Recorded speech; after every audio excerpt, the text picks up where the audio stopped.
ଏହି ମନ୍ଦିରରେ ଝିଅମାନେ ମଧ୍ୟ ନିଜର କେଶ ଦାନ କରନ୍ତି। ହଁ, ମୁଁ କଥା କହୁଛି ବିଶ୍ୱର ସବୁଠାରୁ ଧନୀ ମନ୍ଦିର ତିରୁପତି ବାଲାଜୀ ମନ୍ଦିର ବିଷୟରେ। ଏଠାରେ ଲୋକମାନେ ଭଗବାନଙ୍କ ପାଖରେ ନିଜର ସବୁଠାରୁ ପ୍ରିୟ ଜିନିଷ ନିଜ କେଶକୁ ଦାନ କରନ୍ତି, ଭକ୍ତି ଓ ସମର୍ପଣର ପ୍ରତୀକ ଭାବେ। କିନ୍ତୁ ଆଶ୍ଚର୍ଯ୍ୟର କଥା କ'ଣ ଜାଣନ୍ତି? ମନ୍ଦିରରେ ବିରାଜମାନ ଶ୍ରୀ ଭେଙ୍କଟେଶ୍ୱର ସ୍ୱାମୀଙ୍କ ମୂର୍ତ୍ତିର କେଶ ସତରେ ଅସଲି ଏବଂ କୁହାଯାଏ ଏହି କେଶ କେବେ ମଧ୍ୟ ନଷ୍ଟ ହୁଏ ନାହିଁ। ଏହା ପଛରେ ରହିଛି ଗୋଟିଏ ପୁରୁଣା ଦିବ୍ୟ କଥା।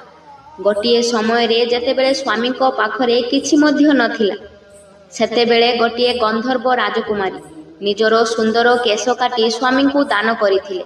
କିନ୍ତୁ ସବୁଠାରୁ ବଡ଼ ରହସ୍ୟ ତ ଏହା ନୁହେଁ। ମୂର୍ତ୍ତିର ସମ୍ମୁଖରେ ଗୋଟିଏ ଦୀପ ଜଳୁଛି। କେହି ଜାଣିନାହାନ୍ତି ଏହି ଦୀପ କେବେ ଜଳାଯାଇଥିଲା।